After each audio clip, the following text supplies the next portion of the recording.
ইন্নাল্লাযীনা ইউযুনা আল্লাহা ওয়া রাসূলাহু লা'আনাহুমুল্লাহু ফিদ দুনিয়া ওয়াল আখিরাহ। আল্লাহ পাক রব্বুল আলামিন এই আয়াতের মাধ্যমে গোটা দুনিয়াবাসীকে জানায় দেন, আল্লাহ পাক রব্বুল আলামিন বলেন, ও দুনিয়াবাসী সাবধান, যারা আল্লাহকে কষ্ট দেয়। আল্লাহকে কষ্ট দেওয়া মানে আল্লাহর সঙ্গে শিরিক করা, আল্লাহর সঙ্গে কাউকে শরীক করে ফেলানো।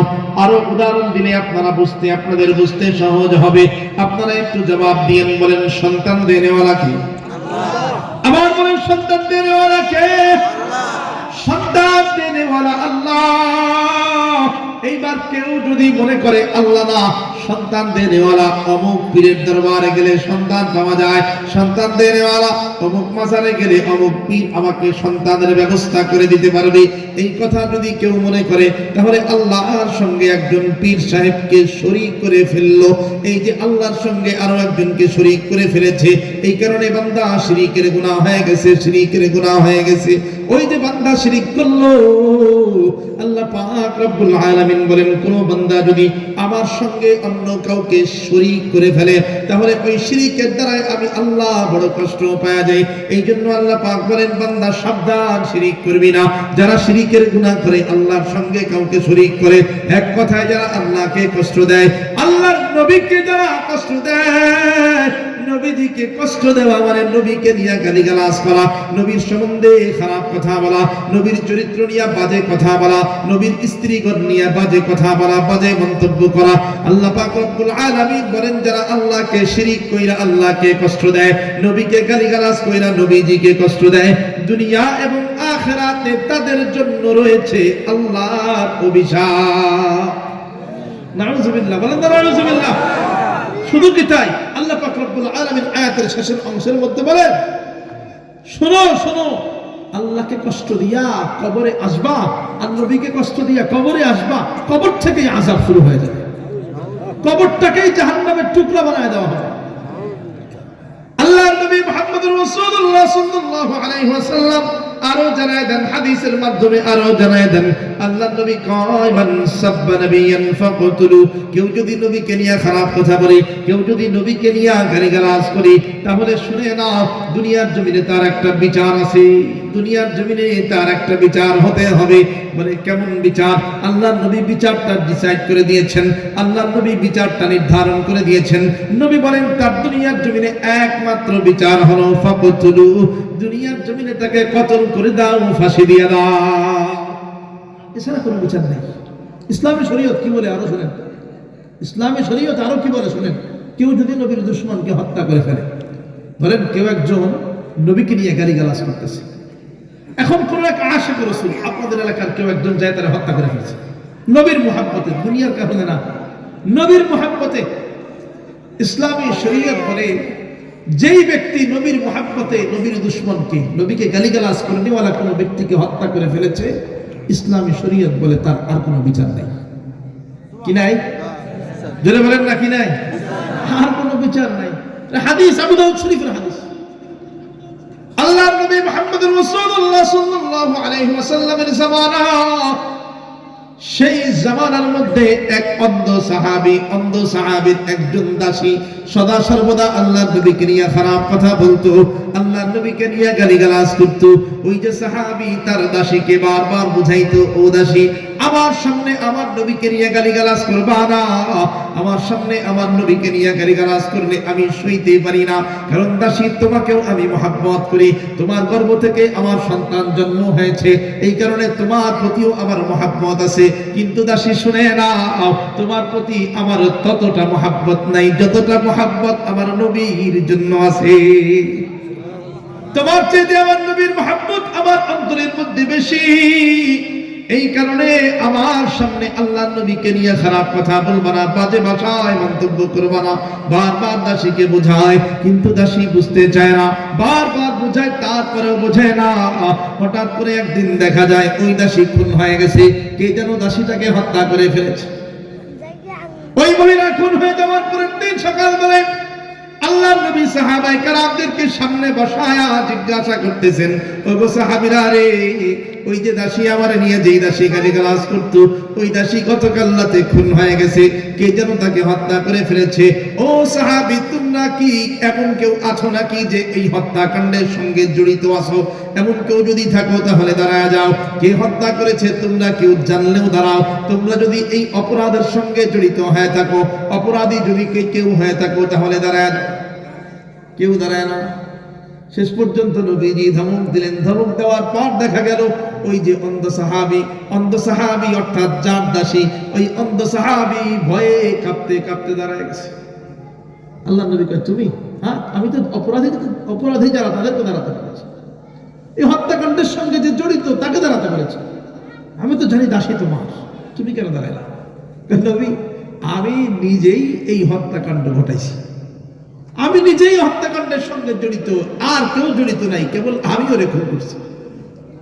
আল্লাহ নবী কয়, সর্বনাশ, তুমি কি জানো না ইসলামী শরীয়ত মোতাবেক হত্যা করা জায়েজ নাই, হারাম? তুমি হারাম কাজটা কেন বললা? ওই সাহাবী তখন ডাক দিয়ে বলে, নবী, আমি আমার নিজের জন্য হত্যা করি নাই, লোভের কারণে হত্যা করি নাই, অহংকারের কারণে হত্যা করি নাই, দুনিয়াবি কোন কারণ বশত আমি আমার দাসীকে হত্যা করি নাই। ওগো নবী, আপনি অবগত আছেন আমার এই দাসী সদা সর্বদা আপনাকে নিয়ে খারাপ কথা কয়, আপনাকে নিয়ে গালিগালাজ করে, আপনাকে নিয়ে বাজে ভাষায় মন্তব্য করে। গতকাল রাতের বেলায় যখন আমি গিয়েছি, বাসায় যাওয়ার পর আমার সামনে আপনাকে নিয়ে আবার গালিগালাজ করতে শুরু করেছে। আমি বারবার বুঝাইলাম, কিন্তু তারপরেও বুঝতে চায় না। ওগো নবী, গতকাল রাতের বেলায় গালিগালাজ করার সময় আমি আর সহ্য করতে পারি নাই, আপনার মহাব্বতে, আপনি নবীজির মহাব্বতে আপনার ওই দুশমনকে আমার খঞ্জর দিয়া, ওই দুশমনের বুকের মধ্যে আমার খঞ্জর ঢুকায়া আমার ওই দাসীকে আমি দুনিয়ার থেকে চিরতরে বিদায় করে দিয়েছি। এখন দেখেন বিচার, যেটা বলা উদ্দেশ্য। আল্লাহর নবী সাথে সাথে সব সাহাবায়ে কেরামদেরকে ডাক দিয়ে বলেন, ও সাহাবীরা শোনো, দুনিয়ার জমিনে যদিও বা একজন হত্যাকারীর বিচার হয়, হত্যাকারীর বিচার আছে। ইসলাম বলে কেউ যদি হত্যা করে তাহলে তার উপযুক্ত বিচার করো। কেউ যদি অকারণে খুন করে ফেলায় তাহলে তার উপযুক্ত বিচার করো। দুনিয়াবি কোনো কারণে যদি খুন করে ফেলে তাহলে তার উপযুক্ত বিচার করো। ইসলাম বলে কেউ যদি খুনি হয় তাহলে তার বিচার হতে হয়, বিচার করা লাগে। ইসলামী শরীয়তের কথা হলো এটা। আল্লাহর নবী ডাক দিয়ে বলে, ও সাহাবীরা রে, যদিও বা ইসলাম ধর্ম অনুযায়ী, ইসলামী শরীয়ত মোতাবেক হত্যাকারী যে হত্যাকারী হয় তাকে তার বিচার করা দরকার, কিন্তু তোমরা শুনে নাও, আমার এই সাহাবী নিজের জন্য হত্যা করে নাই, আমার এই সাহাবী দুনিয়াবি কোনো কারণে হত্যা করে নাই, আমার এই সাহাবী হত্যা করেছে নবীর কারণে, নবীর দুশমনকে হত্যা করেছে, নবীজির মহব্বতে নবীর দুশমনকে হত্যা করেছে। আমার এই সাহাবী যেহেতু নবীজির মহব্বতে নবীকে গালিগালাজ করে নেওয়ালা ব্যক্তিকে হত্যা করে দিয়েছে, এই কারণে এই দুনিয়ার জমিনে আমার এই সাহাবীর আর কোনো বিচার করা হবে না। খেয়াল করেন, এই হাদিসের মাফহুম, এই হাদিস থেকে বোঝা যায় নবীর দুশমনকে কেউ যদি হত্যা করেও ফেলে তাহলে তার আর কোনো বিচার নাই, আর কোনো কি নাই, বিচার। এখন হয়ে গেছে উল্টা। কি করবেন আপনি? সারা পৃথিবীর মধ্যে আইন হয়ে গেছে উল্টা, ইসলামী শরিয়া বহির্ভূত আইন হয়ে গেছে। দেখবেন যেখানে নবীর দুশমন আছে, নবীর দুশমনকে আলাদা করে পুলিশ দিয়ে গার্ড দেয়। আর যারা নবীর প্রেমিক আছে, যাদের অন্তরের মধ্যে নবীজির মুহাব্বত আছে, যারা আল্লাহর কথা বলে, নবীর কথা বলে, তাদেরকে ধরে ধরে কারাগারে, জেলখানার মধ্যে আবদ্ধ করা হয়। আওয়াজ আসছে দেন, বুঝতে পারেন না? ধরে জেলখানায় আবদ্ধ করছে, আপনারা দেখেন নাই? দেখেন নাই? বিনা অপরাধ, কোন অপরাধ নাই, এমন এমন এক হাস্যকর মামলা দিয়েছে। আমি পত্রিকায় মামলার এক একটা আপনার কি বলে, এক একটা প্যারাগ্রাফ পত্রিকায় যখন পড়ি, এক একটা কলাম পড়ি, পড়ার পরে আমি কতক্ষণ স্তব্ধ হয়ে থাকি, এটা কোন ধরনের মামলা। আমাদের এক বড় আলেম, আপনারা অনেকেই চিনবেন, আল্লামা খালিদ সাইফুল্লাহ আইয়ুবী দামাত বরকাতুহু, অনেক সুন্দর আলোচনা করেন। ওনাকে দেখবেন, উনি যখন স্টেজে উঠে বা একটু জোরে হাঁটে, তখন আরেকজনের সহযোগিতা নিয়ে হাঁটতেন। পায়ের এই লিগামেন্টের সমস্যা আছে, উনি জোরে হাঁটতে পারে না, ওনাকে কারাগারের মধ্যে আবদ্ধ করা হয়েছে। তো মামলা দিয়েছে গুলিস্তানের ওই রোডগুলোতে নাকি উনি দৌড়ায় দৌড়ায় ককটেল মারছে। বলেন যেই মানুষটা পায়ের লিগামেন্টের কারণে ঠিক মতো হাঁটতে পারে না, ওই মানুষটা দৌড়ায় দৌড়ায় ককটেল মারছে, এটা শয়তানও বিশ্বাস করবে? বলেন না, শয়তানও বিশ্বাস করবে? আবার যেই দিনের মামলা সেই দিন উনি ছিলেন চট্টগ্রামে, উনি ছিলেন চট্টগ্রামে মাহফিল করতেছিলেন, এইদিকে ঘটনা ঘটছে ঢাকায় গুলিস্তানে। কোন তালমিল আছে? বলেন কোন তালমিল আছে?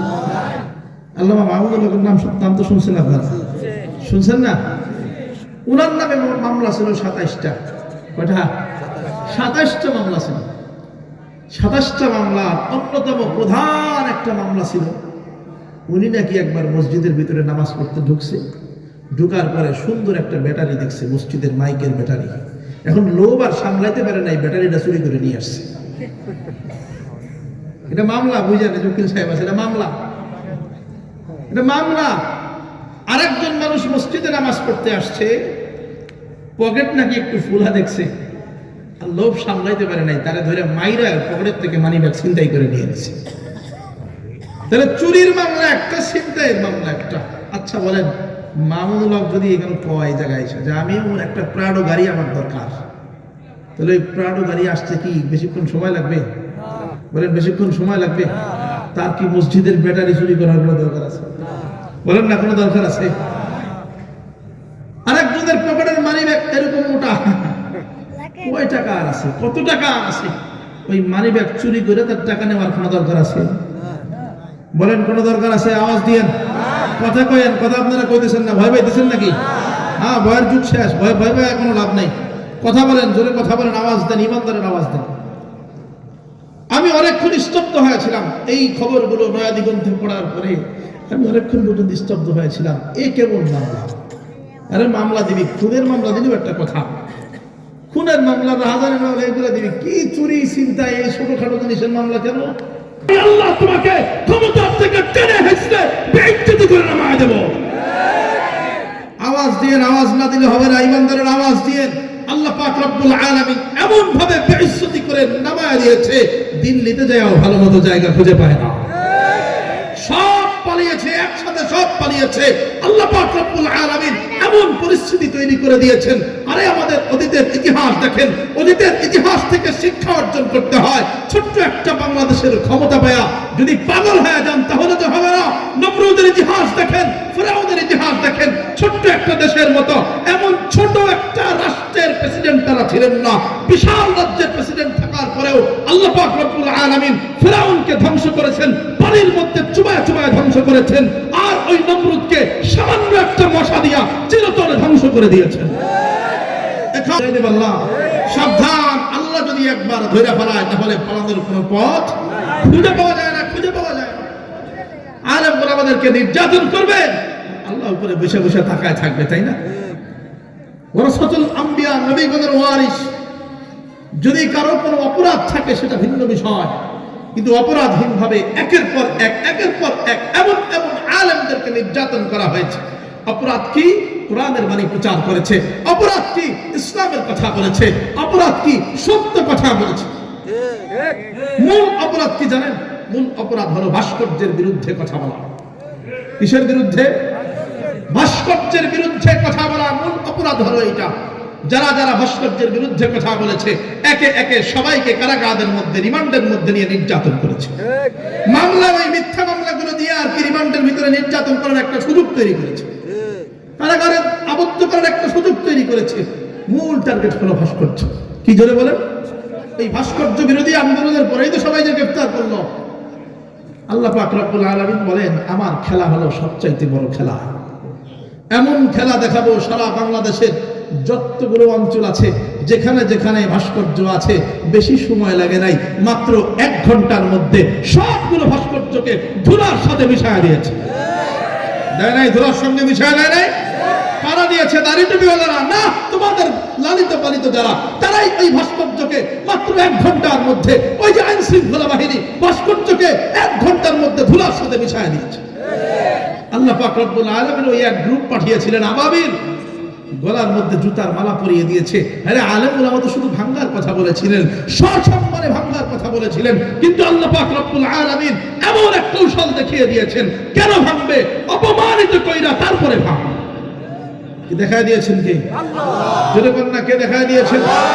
আল্লাহ। যেই ভাস্কর্যের কারণে নির্যাতন করলাম, সেই ভাস্কর্যগুলোকে আহা দেখার পরে আফসোস লেগেছে, যেই ভাস্কর্যের কারণে আলেমরা আমাদেরকে এইভাবে কারাগারের মধ্যে নির্যাতন করা হয়েছে, সেই ভাস্কর্যগুলোর গলার মধ্যে জুতার মালা পরায়া সবগুলোর একদম ধুলার সাথে মিশায়া দিয়েছে।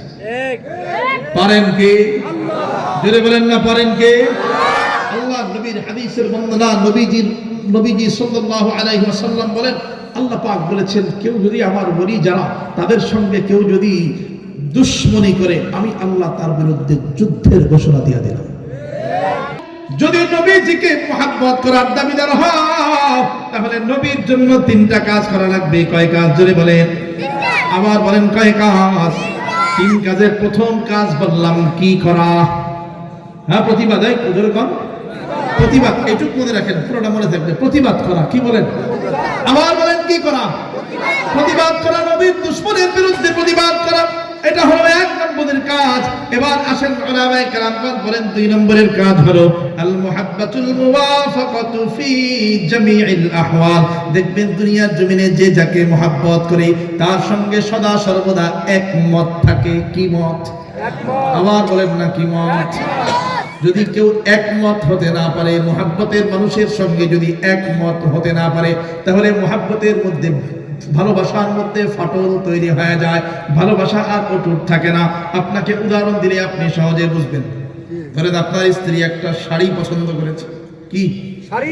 স্ত্রীর সঙ্গে আপনার মুহাব্বত আছে, স্ত্রী একটা শাড়ি পছন্দ করলো। এখন তো মহিলারা, ওই যে মোবাইলের যুগ, তো ইন্টারনেটের যুগ, মহিলারা মোবাইলের ভিতরে অনেক শাড়ি পছন্দ করে। শাড়ি পছন্দ করে করে আমার স্বামীকে দেখায়, দেখো তো এই শাড়িটাই আমার কেমন লাগবে। নবী যেই কথাগুলো বলেছেন, কথাগুলোর সঙ্গে একমত থাকা। নবী যেই কথাগুলো বলেছেন সেগুলোকে বলা হয় কওলি সুন্নাহ। নবী যেই কাজগুলো করে দেখিয়ে দিয়েছেন সেগুলোকে বলা হয় কওলি ফি'লি সুন্নাহ। এক কথায় নবীর সুন্নতের সঙ্গে একমত হওয়া। নবী যেই পথ দেখিয়ে দিয়েছেন সেই পথে চলা, অন্য কোনো পথে না চলা। নবীর সব কথার সঙ্গে একমত হওয়া, নবীর সব কথাগুলো বিনা দ্বিধায় মেনে নেওয়া, বিনা যুক্তিতে মেনে নেওয়া। সাহাবায়ে কেরামগণ আল্লাহর নবীর কথাগুলো বিনা দ্বিধায়, বিনা যুক্তিতে মানতেন। একজনের উদাহরণ দেই, আবু বকর সিদ্দিক রাদিয়াল্লাহু তাআলা আনহু। নাম শুনছেন তো আপনারা? নাম শুনছেন? আবু বকর সিদ্দিক নবীর কেমন প্রেমিক ছিলেন খেয়াল করেন। আল্লাহর নবী মুহাম্মদুর রাসূলুল্লাহ সাল্লাল্লাহু আলাইহি ওয়াসাল্লাম মেরাজ সম্পন্ন করে আসার পর, মেরাজ বুঝেন তো আপনারা? ওই যে বাইতুল্লাহ থেকে বাইতুল মুকাদ্দাস পর্যন্ত যাত্রা, বাইতুল মুকাদ্দাস থেকে আরশে আজিম পর্যন্ত যাত্রা, ওই যাত্রা, ওই সফরকে বলা হয় মেরাজ। আল্লাহর নবী যখন মেরাজ সম্পূর্ণ করে আসলেন, মেরাজ করে আসার পরের দিন সকালবেলায় নবীজি মক্কাবাসীকে সামনে বসায়া বয়ান করতেছেন, মক্কাবাসীকে মেরাজের ঘটনা শুনাইতেছেন। আল্লাহর নবী ডাক দিয়া বলে, ও মক্কাবাসী শোনো, গতকাল রাতে আমি মেরাজে গিয়েছি। মক্কাবাসী বলে, ও মুহাম্মদ মেরাজ কি? আল্লাহর নবী বলে, গতকাল রাতের বেলায় আমি বাইতুল্লাহ থেকে বাইতুল মুকাদ্দাস পর্যন্ত সফর করেছি। আপনারা তো সবাই সুবহানাল্লাহ বললেন, কিন্তু মক্কাবাসী এই কথা শুনে হাসাহাসি শুরু করছে। কেন? বলে, মুহাম্মদ আজগুবি কথা পাইছে না। কেন আজগুবি কথা? বলে, কেউ যদি বাইতুল্লাহ থেকে বাইতুল মুকাদ্দাস পর্যন্ত সফর করতে চায়, দ্রুতগামী একটা ঘোড়া পিঠে সফর করলেও অন্তত 1 মাস লাগবে। কয় মাস? 1 মাস। বাইতুল মুকাদ্দাস এত দূরে পৌঁছাইতে 1 মাস লাগবে, আর তুমি সেটা মাত্র 1 রাতে পার করে চলে আসছো। হ্যাঁ, আমাদেরকে বোকা পাইছো। আল্লাহর নবী বারবার বোঝায়, কেউ বুঝে না। এমনকি যারা নতুন নতুন মুসলমান হয়েছিল, এই কটা আবার ঈমান হারা হয়ে গেছে। এতদিন পর্যন্ত তোমাকে জানতাম আল আমিন, তুমি দেখি আজগুবি কথা পাও। বলেন না নাউজুবিল্লাহ। মক্কার কাফিররা আবু বকর সিদ্দিক রাদিয়াল্লাহু তাআলা আনহুর কাছে চলে গেছে, ডাক দিয়ে বলে, আবু বকর, তোমার বন্ধু মুহাম্মদ দেখি কি সব আজগুবি কথা বলতে শুরু করেছে। আবু বকর ডাক দিয়া বলে, মুহাম্মদ এমন কি কথা বললো? আল্লাহ নবী মুহাম্মদ এমন কি কথা বলেছেন? বলে মুহাম্মদ বলে, গতকাল রাতের বেলায় নাকি বাইতুল্লাহ থেকে বাইতুল মুকদ্দাস পর্যন্ত সফর করেছে। আবু বকর সিদ্দিক রাদিয়াল্লাহু তাআলা আনহু ডাক দিয়া বলে, ও মক্কাবাসী শোনো, এই কথা কি আল্লাহ নবী মুহাম্মদ রাসূলুল্লাহ সাল্লাল্লাহু আলাইহি ওয়াসাল্লাম নিজ জবানে বলেছেন কিনা? বলে হ্যাঁ, তিনি নিজের মুখেই বলেছেন। আবু বকর সিদ্দিক রাদিয়াল্লাহু তাআলা আনহু ডাক দিয়ে বলে, ও মক্কাবাসী, এই কথা যদি আল্লাহ নবী মুহাম্মদ তার পবিত্র জবান থেকে বলে থাকেন, তাহলে আমি আবু বকর বিনা দ্বিধায় সব বিশ্বাস করি। বলেন না সুবহানাল্লাহ। কেননা তিনি এমন মহামানব, তার জিন্দেগিতে কোনোদিন কোনো মিথ্যা কথা নাই। শৈশবে তিনি কোনোদিন মিথ্যা কথা বলেন নাই, কৈশোরে কোনোদিন মিথ্যা কথা বলে নাই, যৌবনেও তার মুখ থেকে কোনোদিন মিথ্যা বের হয় নাই, নবুয়তের আগের জিন্দেগিতেও তার মুখ থেকে কোনোদিন মিথ্যা বের হয় নাই, নবুয়তের পরের জিন্দেগিতে তার মুখ থেকে যে মিথ্যা বের হবে এটা ধারণাও কথা করা যায় না। তোমরা শুনে নাও, ওই মুহাম্মদের চেহারা যেমন সুন্দর, তার জিন্দেগি, তার গোটা জিন্দেগি, তার সিরাত তেমন সুন্দর।